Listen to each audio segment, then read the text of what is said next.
Assalamualaikum warahmatullahi wabarakatuh. Perkenalkan, nama saya Windy Aprilia, NIM 1702950, Prodi Pendidikan Matematika. Di sini saya akan membacakan proposal penelitian saya yang berjudul Pengaruh Model Pembelajaran Modification Action Process Object Schema atau MAPOS untuk meningkatkan kemampuan pemahaman konsep matematik siswa SMP Negeri 2 Lubuason, yang diampu oleh dosen pembimbing Ibu Dr. Yulianti Harisman SSI MPD, jurusan Matematika, Fakultas Matematika dan Ilmu Pengetahuan Alam, Universitas Negeri Padang 2020. Bab 1, Pendahuluan. Latar belakang. Matematika merupakan ilmu yang perannya dalam dunia pendidikan sangat penting, karena matematika merupakan mata pelajaran yang universal mendasari perkembangan ilmu pengetahuan dan teknologi modern, mempunyai peranan penting dalam berbagai disiplin ilmu dan perkembangan sumber daya manusia. Untuk menguasai dan menciptakan teknologi di masa yang akan datang, diperlukan penguasaan matematika yang kuat sejak dini. Dengan mempelajari matematika, siswa diharapkan terbiasa untuk berpikir sistematis, ilmiah, menggunakan logika, kritis, serta dapat meningkatkan daya kreativitasnya. Diharapkan siswa dapat menyukai pelajaran matematika dan benar-benar aktif selama pembelajaran berlangsung, sehingga tujuan dari pembelajaran matematika itu sendiri tercapai. Tujuan pembelajaran matematika menurut Menteri Pendidikan dan Kebudayaan 2013 yaitu: yang pertama, meningkatkan kemampuan intelektual, khususnya kemampuan tingkat tinggi siswa. Yang kedua, membentuk kemampuan siswa dalam menyelesaikan suatu masalah secara sistematik. Kemudian yang ketiga adalah memperoleh hasil belajar tinggi. Yang keempat, melatih siswa dalam mengkomunikasikan ide-ide, khususnya dalam menulis karya ilmiah. Dan yang kelima adalah mengembangkan karakter siswa. Dilihat dari pentingnya matematika untuk dipelajari, maka siswa sudah seharusnya bersungguh-sungguh dalam belajar di sekolah. Meskipun demikian, fakta yang ditemukan di lapangan bertolak belakang dari apa yang diharapkan. Kecenderungan siswa yang menganggap matematika itu adalah pelajaran tersulit mengakibatkan prestasi belajar siswa dalam bidang matematika menjadi rendah. Rendahnya prestasi belajar pada pelajaran matematika juga dipengaruhi oleh banyak faktor, yang diantaranya yaitu kurangnya pemahaman konsep terhadap konsep-konsep yang diajarkan. Siswa terbiasa untuk menghafal suatu konsep tanpa tahu bagaimana pembentukan konsep itu berlangsung. Hal yang menyebabkan siswa-siswa sering lupa terhadap apa yang diterapkan di sekolah pada umumnya, di mana pembelajaran berpusat pada guru.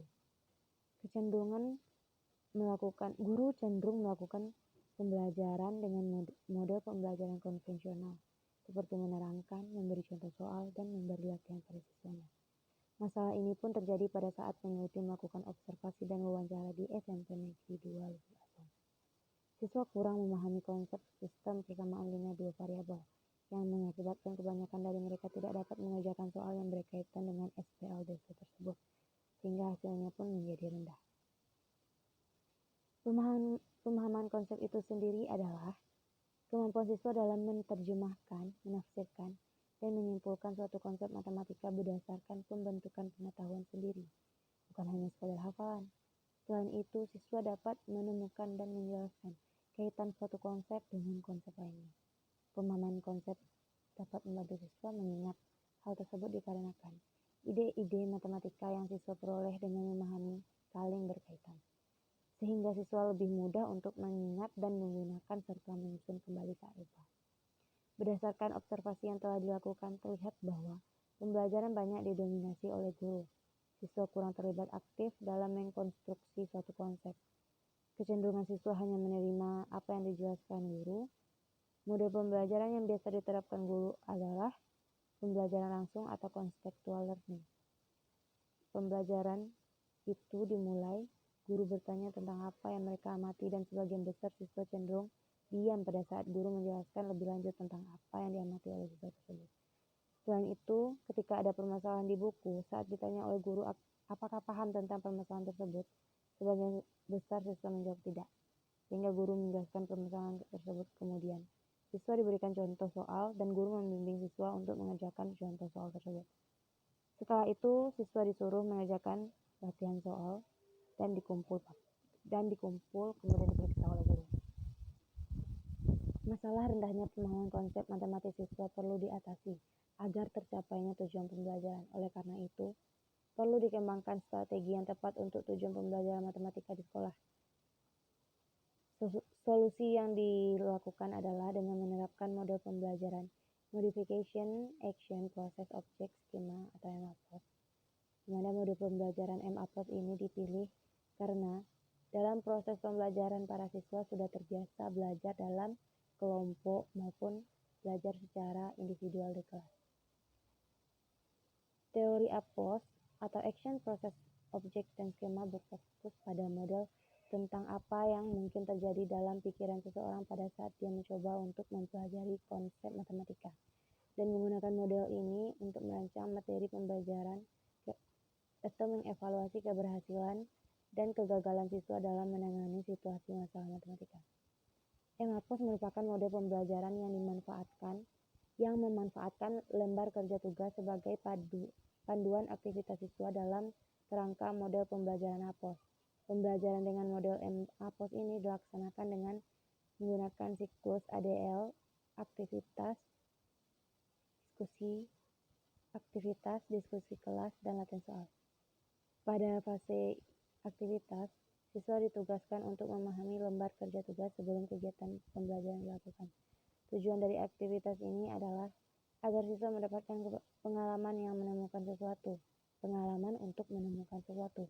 Tidak hanya sekedar mendapatkan jawaban yang benar saja. Kemudian pada fase diskusi kelas, siswa bekerja di dalam kelompok.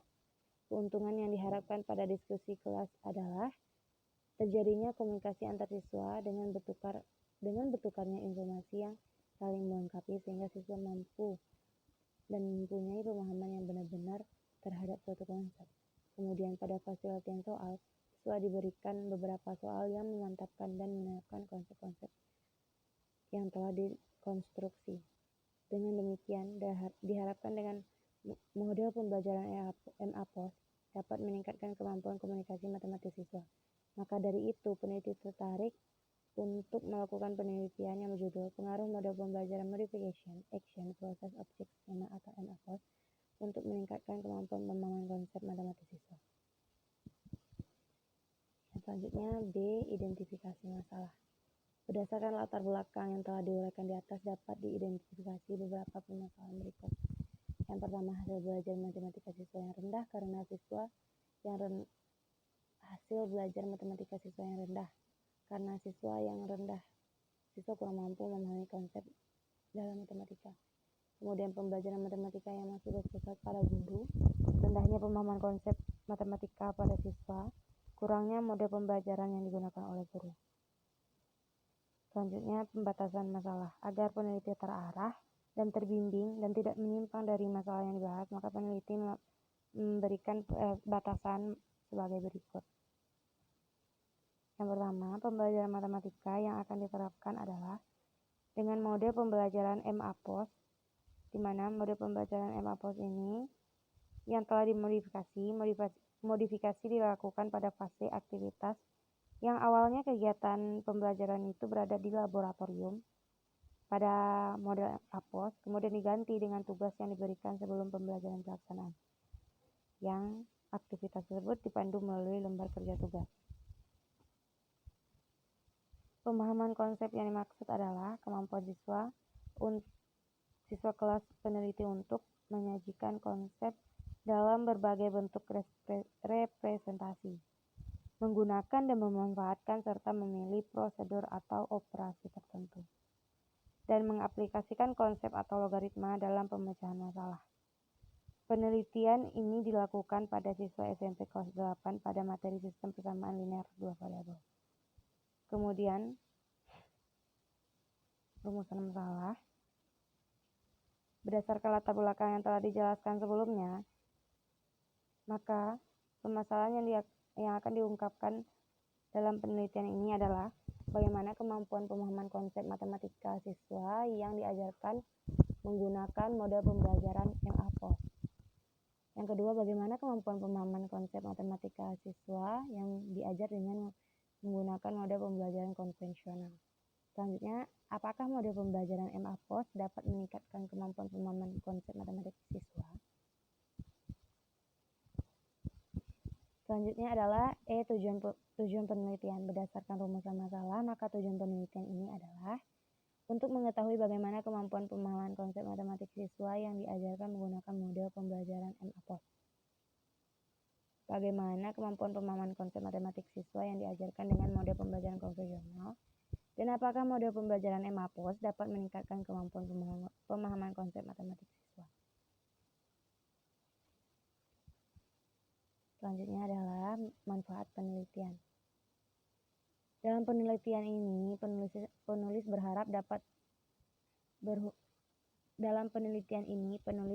hasil penelitian ini dapat memberikan manfaat baik bagi pembelajaran matematika maupun dalam upaya meningkatkan kemampuan pemahaman konsep matematik siswa dalam pembelajaran matematika. Yang pertama, manfaat teoritik. Sebagai salah satu alternatif untuk meningkatkan kemampuan pemahaman konsep matematik siswa. Yang kedua, sebagai landasan untuk mengadakan penelitian yang menggunakan model pembelajaran.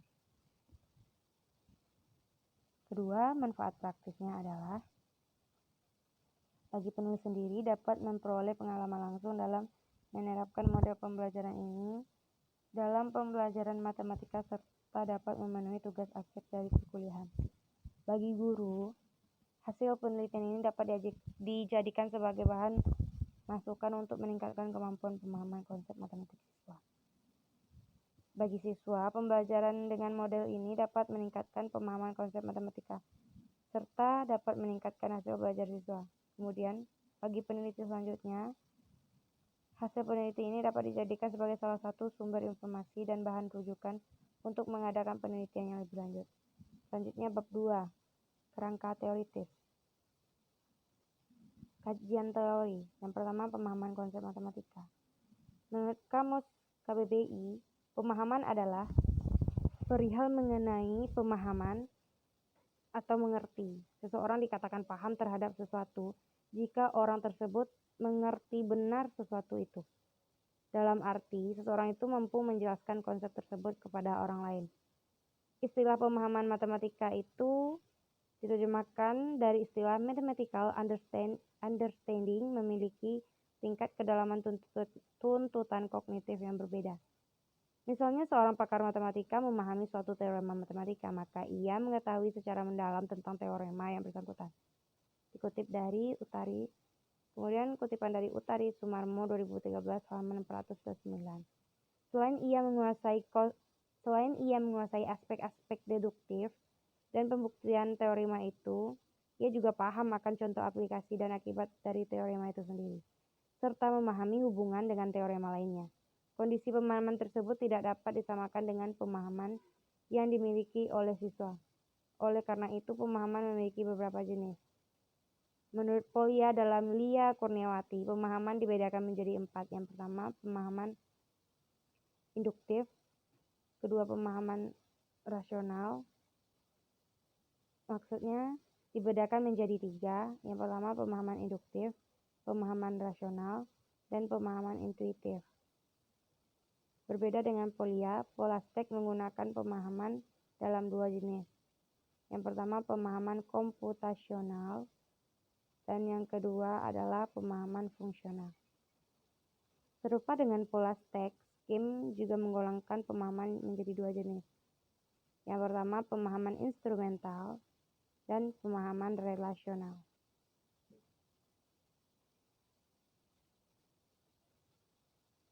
Sementara menurut Bloom digunakan menjadi 3 jenis, yaitu yang pertama translation atau pengubahan, yang kedua interpretation atau mengartikan, dan yang ketiga adalah exploration atau perkiraan. Dari beberapa pendapat para ahli tersebut, Lia Kurniawati membagi pemahaman menjadi 2 kelompok. Yang pertama, pemahaman mekanikan, instrumental, computational, dan knowing how to. Yang kedua, pemahaman rasional, relational, fungsional, and knowing.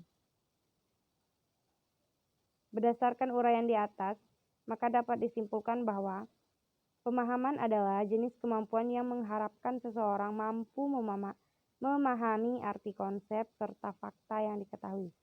Dengan hal ini tidak hanya menghafalkannya secara verbalitas, melainkan menguasai dan mengerti tentang sesuatu. Pemahaman menuntut kemampuan untuk menerjemahkan, menafsirkan, menentukan model atau prosedur, memahami konsep, kaidah prinsip, kaitan antara fakta, isi pokok, dan dapat mengartikan tabel atau grafik. Beralih dari pengertian pemahaman konsep juga memiliki pengertian yang berbeda-beda. Menurut KBBI, konsep ialah ide atau pengertian yang diabstrakkan dari peristiwa konkret. Menurut King, konsep memiliki dua pengertian, yaitu konsep konkret dan konsep abstrak. Kutip dari Sri Wahdani tahun 2008 halaman 9, pemahaman konsep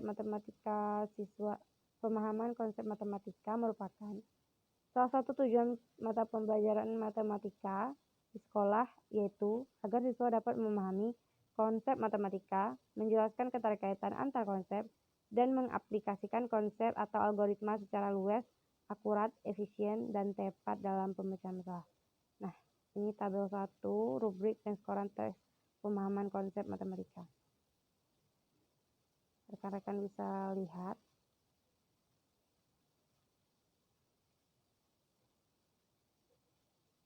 Yang indikator pertamanya yaitu menyatakan ulang konsep yang telah dipelajari. Ada 4 skor, ada 5 skor. Yang pertama skor 0, 1, 2, 3, dan 4. Di sini ada penjelasannya.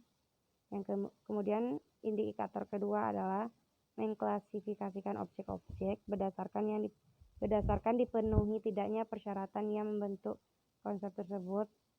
Kemudian mengidentifikasi sifat-sifat operasi atau konsep. Selanjutnya menerapkan konsep secara logis. Kemudian lagi memberikan contoh atau bukan contoh dari konsep yang dipelajari. Menyajikan konsep dalam berbagai macam bentuk representasi matematika, seperti tabel, grafik, diagram, gambar, sketsa, model matematik, atau cara lainnya. Selanjutnya mengkaitkan berbagai konsep dalam matematika maupun di luar matematika. Terakhir mengembangkan syarat perlu dan tidak, syarat cukup atau suatu konsep.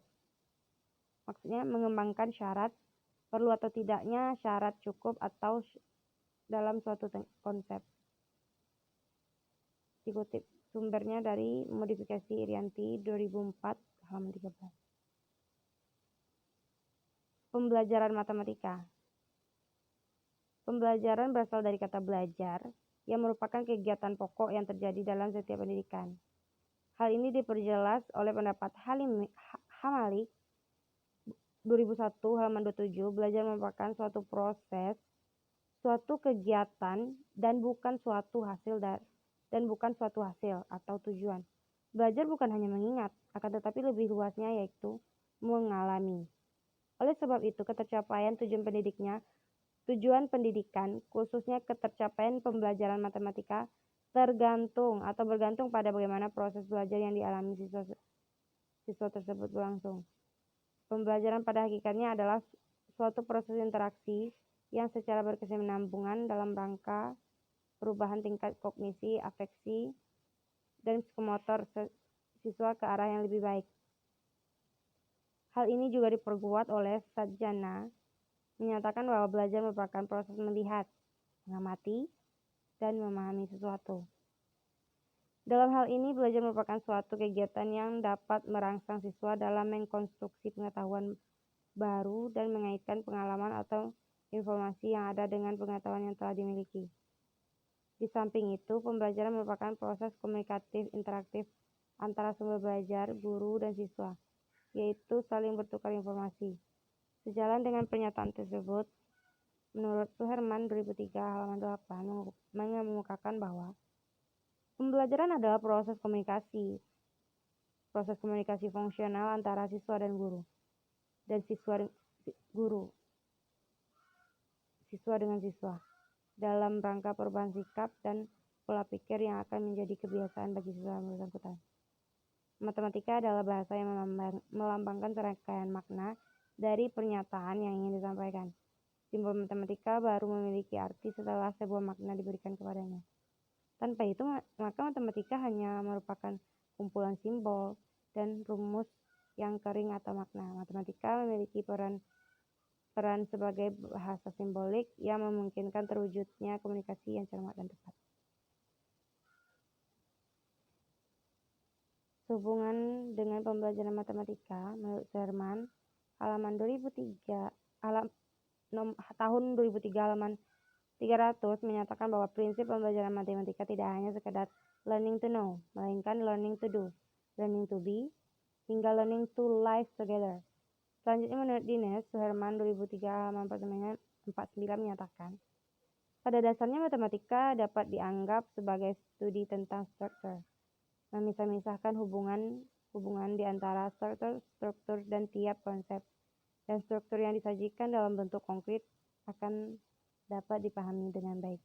Dengan demikian dapat disimpulkan bahwa pembelajaran matematika adalah perubahan tingkah laku dalam belajar matematika melalui proses interaksi belajar mengajar antara guru dan siswa tentang matematika dengan memanfaatkan berbagai fakta, konsep, prinsip, dan prosedur secara menyatu dan padu berupa suatu formulasi yang sistematis sehingga siswa memahami konsep matematika, dapat membentuk pola pikir matematika dalam kehidupan, serta mengekspresikan nilai matematika melalui berbagai aktivitas yang dapat dirancang sedemikian rupa sehingga kegiatan belajar matematika sesuai dengan tujuan maksimal.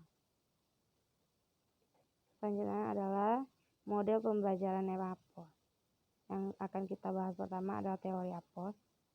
Menurut Utari Sumarmo dalam bukunya tahun 2003 halaman 13, model pembelajaran berdasarkan teori APOS merupakan suatu pembelajaran matematika yang memiliki karakteristik menganalisa pengkonstruksian mental dalam meningkatkan kemampuan komunikasi siswa serta dalam kemampuan pemahaman konsep siswa, penggunaan komputer dalam belajar siswa dan kelompok kecil, dan pembelajaran dengan menggunakan siklus ADL, aktivitas diskusi, dan latihan soal. Teori APOS adalah teori konstruktivis yang mempelajari bagaimana belajar konsep matematika. Teori ini didasarkan pada hipotesis dengan sifat pengetahuan matematika dan bagaimana pengetahuan matematika berikut ini. Menurut David E. Mills dalam bukunya 2003 halaman 78, an individual's mathematical knowledge is her or his tendency to respond to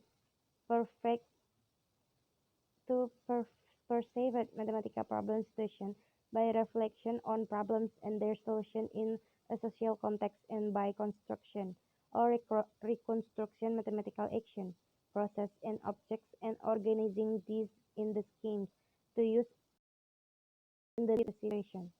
Maksudnya adalah pengetahuan dan pemahaman matematika seseorang merupakan suatu kecenderungan seseorang untuk merespon terhadap suatu situasi matematika yang direfleksikannya pada konteks sosial. Selanjutnya, individu tersebut mengkonstruksi ide di matematika melalui tindakan, proses, and object pada matematika, yang kemudian diorganisasikan dalam suatu skema untuk dapat dimanfaatkan dalam menyelesaikan suatu masalah yang dihadapi. Berkaitan dengan paradigma tersebut, dapat dikatakan bahwa dalam menyelesaikan suatu masalah matematika, terdapat dua hal yang harus dimiliki seseorang, yaitu mengerti konsep dan memanfaatkannya ketika diperlukan. Menurut Aisiela et al. Dalam Laila menyatakan bahwa tujuan yang ingin dicapai dalam teori APOS adalah terbentuknya mental siswa.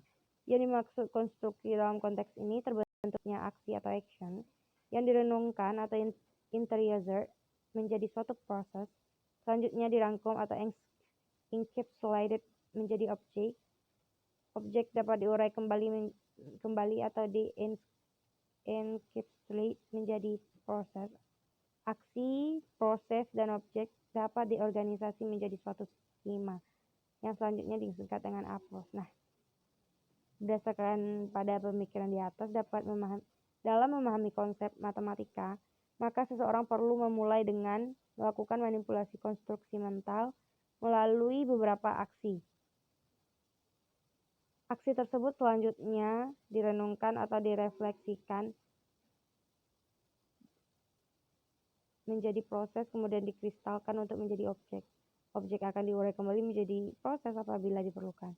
Aksi, proses, dan objek akan diatur menjadi sebuah skema yang digunakan dalam menyelesaikan suatu permasalahan yang dihadapi. Nah, ini adalah gambar satu alur dari construction mental. Yang pertama aksi, proses menjadi objek bisa saja kembali.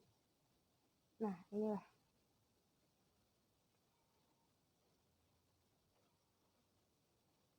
gambar satu mencerminkan konstruksi mental yang terjadi pada setiap individu. Belajar Asia et al. Dalam Nur Laila menjelaskan definisi dari APOS. Aksi adalah transformasi objek yang dirasakan individu sebagai suatu yang diperlukan, serta instruksi tahap demi tahap bagaimana melakukan operasi. Proses adalah suatu konstruksi mental yang terjadi secara internal yang diperoleh ketika seseorang sudah biasa atau sudah bisa melakukan tingkat aksi secara berulang. Dalam konstruksi mental, tingkat proses individu tersebut tidak terlalu banyak memerlukan rangsangan dari luar karena dia merasa bahwa suatu konsep tertentu sudah berada dalam ingatannya. Kemudian objek dikonstruksi dari proses ketika individu telah mengetahui bahwa proses sebagai suatu totalitas untuk menyadari bahwa transformasi dapat dilakukan pada proses tersebut. Skema adalah kumpulan aksi, proses, dan objek atau skema yang dihubungkan oleh beberapa prinsip secara umum. Jadi, skema adalah suatu totalitas pemahaman individu terhadap suatu konsep yang sejenis. Selanjutnya adalah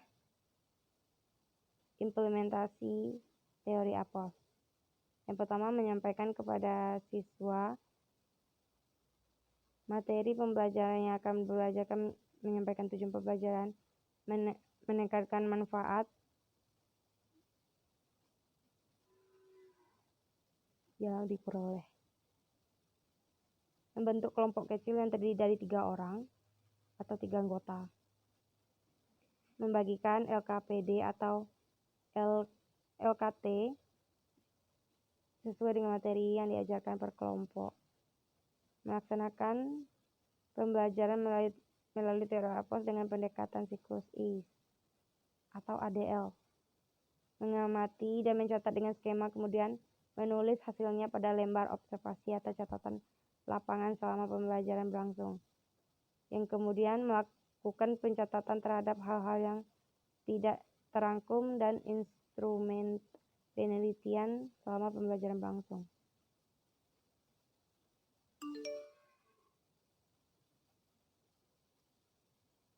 Yang kemudian modifikasi aksi, proses, objek, dan skema atau APOS.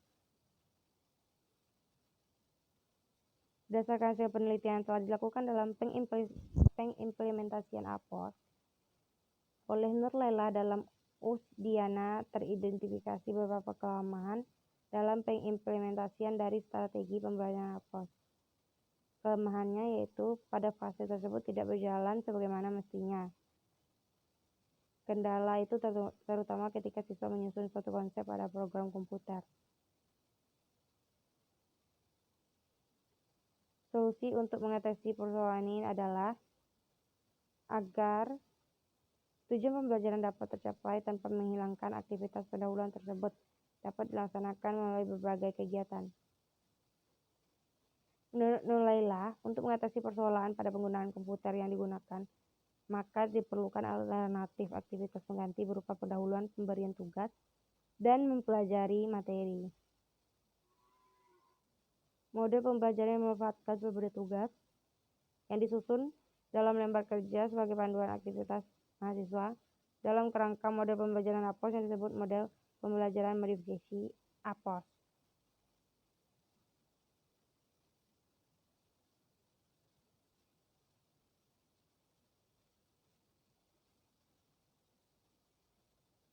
Pemberian tugas resitasi akan memberikan kesempatan kepada siswa untuk meningkatkan sendiri segala informasi yang diperlukan, sehingga siswa memperoleh pengetahuan atau informasi itu dari berbagai sumber. Akibatnya, siswa sendiri yang menemukan informasi dan pengetahuan yang harus dipelajari dan dikuasainya. Keadaan ini sesuai dengan harapan yang dikemukakan oleh Sumiwan bahwa para guru tidak perlu untuk menjengkelkan seluruh informasi dalam benak siswa, karena mereka sendiri pada hakikatnya tidak memiliki potensi dalam dirinya untuk mencari informasi yang benar mendasar dan untuk mencari informasi selanjutnya. Akibat lain yang diharapkan pada kegiatan pemberian tugas ini adalah siswa menjadi lebih aktif dalam belajar dan termotivasi untuk meningkatkan belajar mandiri yang lebih baik, memupuk inisiatif, dan berani bertanggung jawab. Selanjutnya adalah langkah-langkah modifikasi APOS.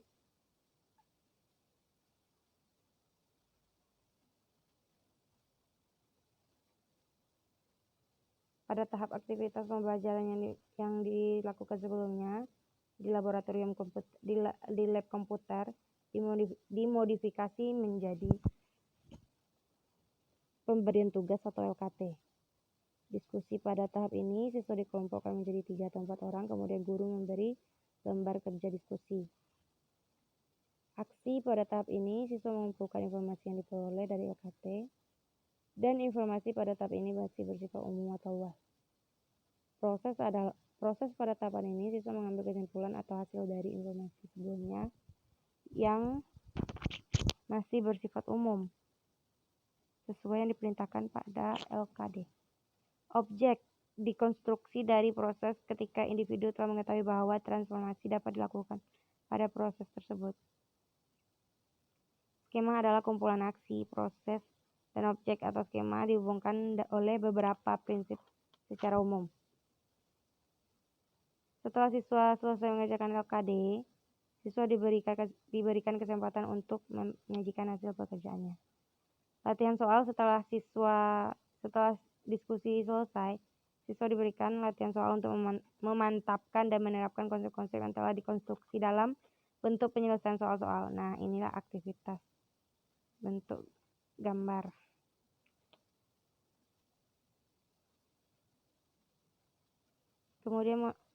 Kemudian model pembelajaran konvensional.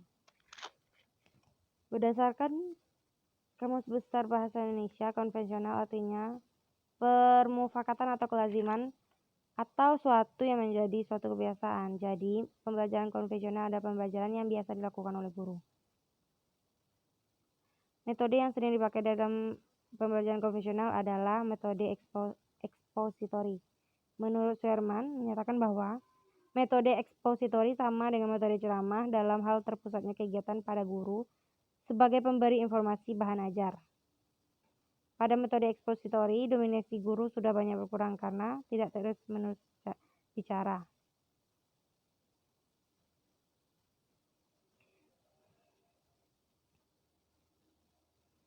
Nah, ini adalah 11 ciri-ciri pembelajaran konvensional menurut Nasution tahun 2010 halaman 209.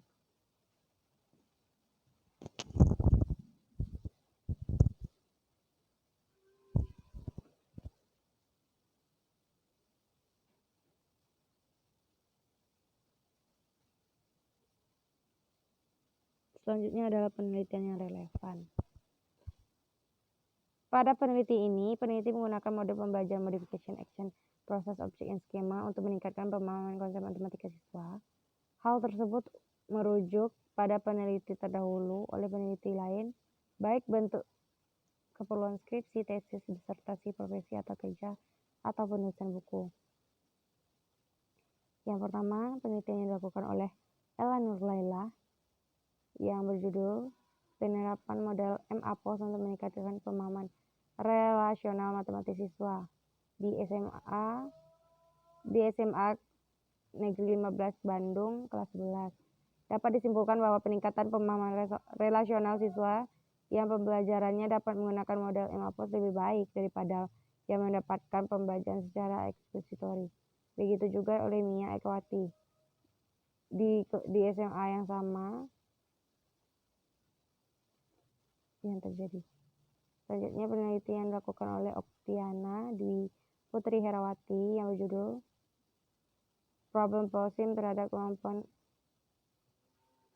MAPOS terhadap kemampuan konsep matematika siswa kelas 12 IPA di SMA Negeri 6 bahwa terdapat perbedaan kemampuan pemahaman konsep matematika siswa pada kelompok tinggi, sedang, dan rendah ditinjau dari tingkat penguasaan matematika. Kemampuan pemahaman konsep matematika pada kelompok tinggi berbeda dengan kelompok sedang, begitu juga sedang dengan rendah. Selanjutnya kerangka berpikir.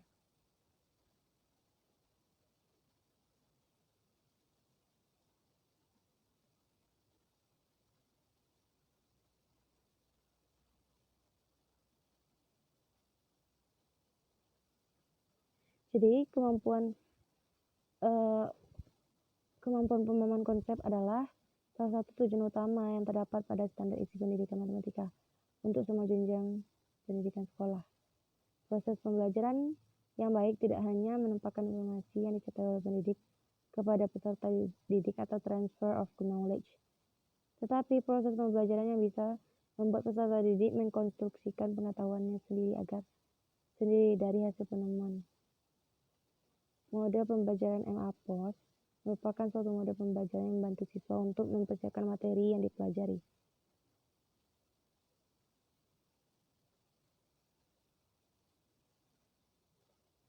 Pembelajaran dengan model MAPOS lebih menekankan pada pemberian tugas LKD, di mana LKT ini berisi tentang materi yang akan dipelajari, sedangkan LKD sendiri adalah pendalaman dari pemahaman konsep siswa.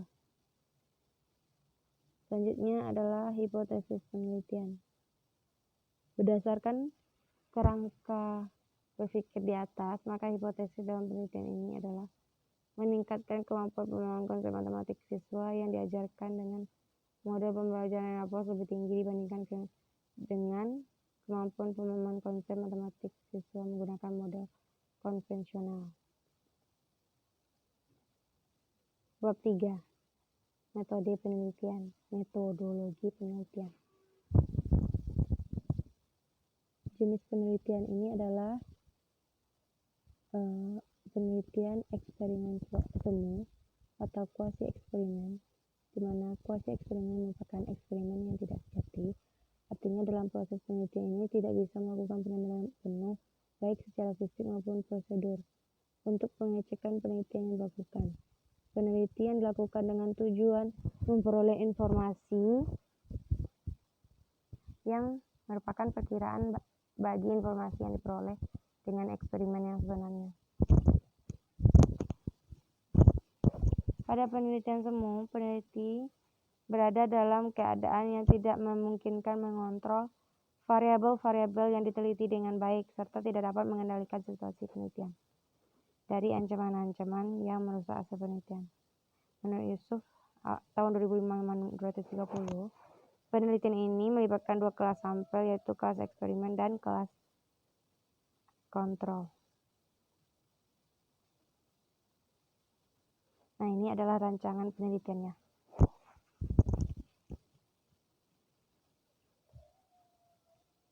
Rancangan penelitian ini menggunakan model non-equivalent control group design. Kemudian populasi sampel. Populasi adalah keseluruhan objek yang menjadi pengawasan. Nah, populasinya adalah seluruh siswa kelas 8 SMP Negeri 2 Lubuk Basung.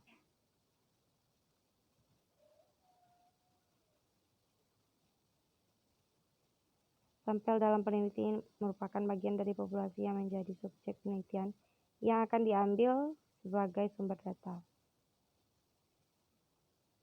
Maka yang dibutuhkan adalah kelas sebagai sampel, yaitu kelas eksperimen dan kelas kontrol. Yang kelas yang akan dijadikan sampel penelitian ditentukan dengan menggunakan penarikan sampel.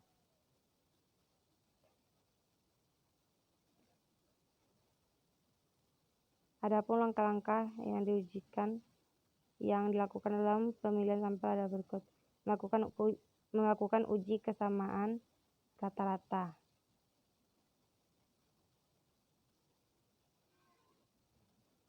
Kemudian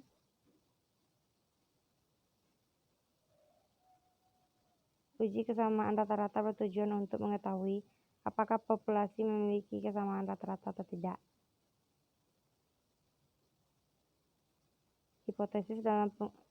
Berikut adalah hipotesis dalam pengujian. H0, di mana mu1 harus sama dengan mu2 sampai dengan mu10. H1, terdapat nilai mu yang berbeda. Uji yang digunakan untuk menguji kesamaan rata-rata adalah uji Analysis of Variance atau ANOVA satu arah. Sebelum melakukan uji kesamaan rata-rata terlebih dahulu dilakukan uji normalitas dan uji homogenitas.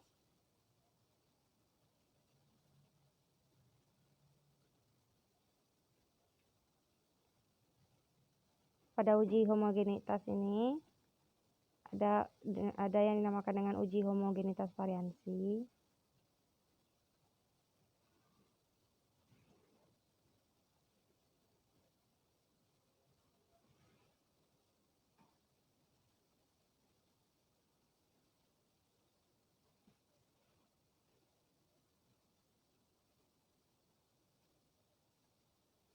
Ini adalah langkah-langkah uji ANOVA satu arah menurut Walpole dalam bukunya tahun 1992 halaman 383 sampai 387.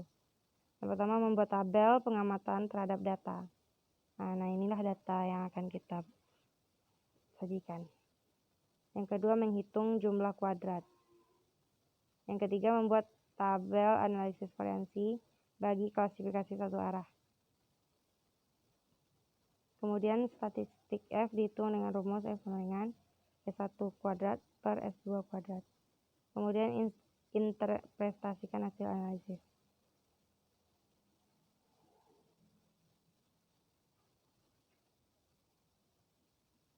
Namun jika ada populasi tidak berdistribusi normal, digunakan uji statistik non-parametrik, yaitu uji Kruskal-Walsh.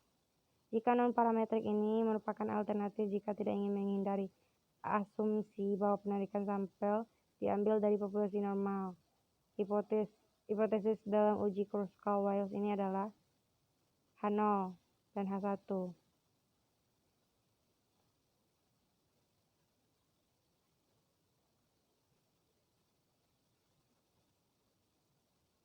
Selanjutnya, menentukan sampel.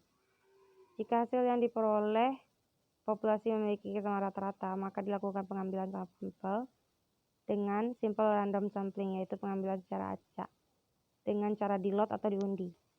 Mengambil 2 buah gulungan kertas yang dimasukkan dalam sedotan yang di dalamnya tertulis nama kelas dan populasi tersebut. Satu kelas akan menjadi kelas kontrol dan satu lagi akan menjadi kelas eksperimen. Selanjutnya adalah variabel penelitian. Variabel bebasnya adalah untuk kelas eksperimen, yaitu pembelajaran yang menggunakan model MAPOS, sedangkan untuk kelas kontrol, yaitu pembelajaran konvensional.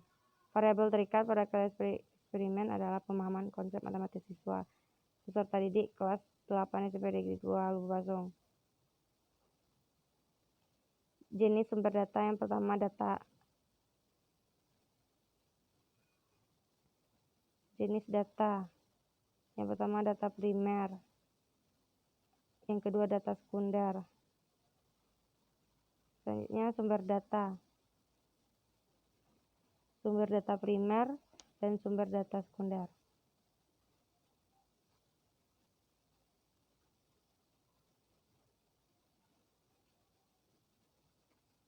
Prosedur penelitian. Secara umum, prosedur penelitian dapat dibagi menjadi 3 tahap, yaitu persiapan, pelaksanaan, dan tahap akhir. Nah, ini adalah tahapan persiapan. Ada 10.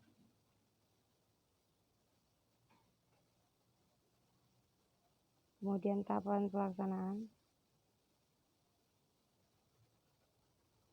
Selanjutnya tahap akhir.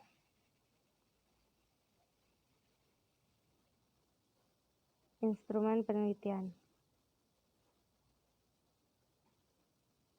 Instrumen yang digunakan dalam penelitian adalah tes akhir, yang disusun berdasarkan indikator kemampuan pemahaman konsep matematika.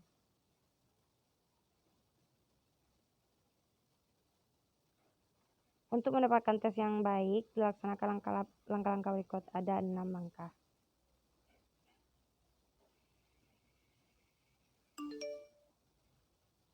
Kemudian daya pembeda adalah kemampuan suatu soal untuk membedakan antara peserta didik dengan kemampuan tinggi dengan peserta didik yang kemampuannya rendah.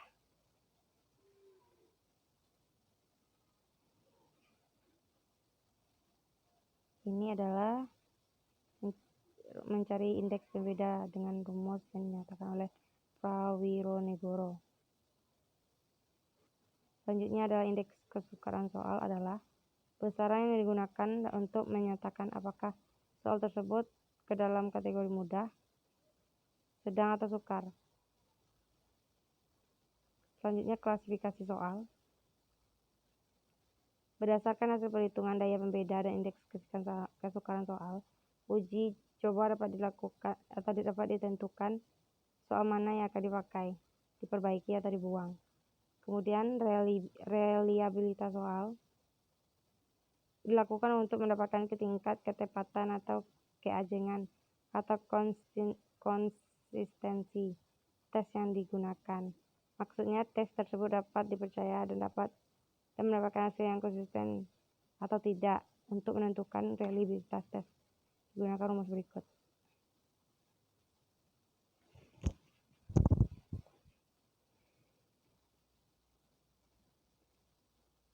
Selanjutnya adalah teknik analisis data. Yang pertama, menghitung skor pemahaman konsep peserta didik. Yang kedua, analisis data hasil pemahaman konsep peserta didik. Itu ada uji normalitas, uji homogenitas variansi, dan uji hipotesis.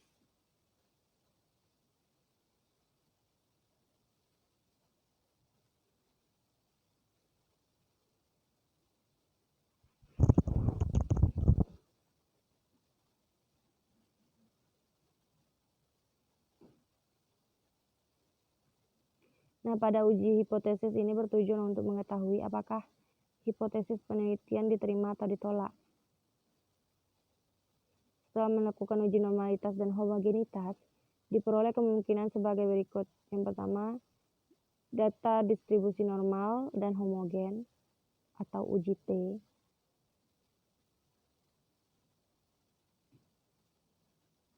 Persyaratan yang harus dipenuhi melakukan uji T menurut Usman adalah data masing-masing distribusi normal, data dipilih secara acak, data masing-masing homogen.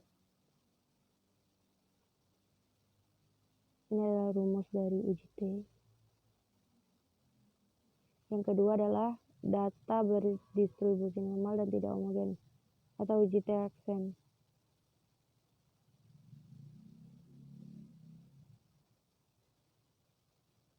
Selanjutnya adalah data tidak berdistribusi normal atau uji mean widening. Dilakukan jika data tidak berdistribusi normal menurut Walpole.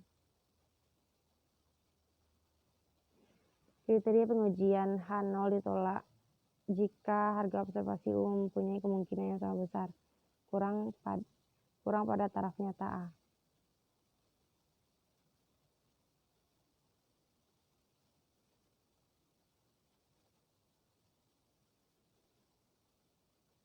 Kriteria pengujian H0 ditolak apabila Z kecil dari 1 kurang A, jika harga observasi U mempunyai kemungkinan yang sama besar atau kurang dari taraf nyata A, yang ditetapkan antara 0,05 sampai 0,1, maka H0 tolak atau kemampuan pemahaman konsep matematika peserta didik yang pembelajarannya menggunakan model MAPOS lebih baik daripada menggunakan pemahaman konsep peserta didik yang pembelajarannya menggunakan model konvensional. Semua perhitungan pada teknik analisis data akan dilakukan dengan bantuan software Minitab. Nah, sampai di sanalah penyajian proposal penelitian saya. Mungkin tidak bisa dijelaskan atau dibacakan secara menyeluruh dikarenakan suara juga agak kurang kurang sehat sekarang, agak serak. Saya harap Ibu bisa memaklumi. Saya sudahi dengan Assalamualaikum warahmatullahi wabarakatuh.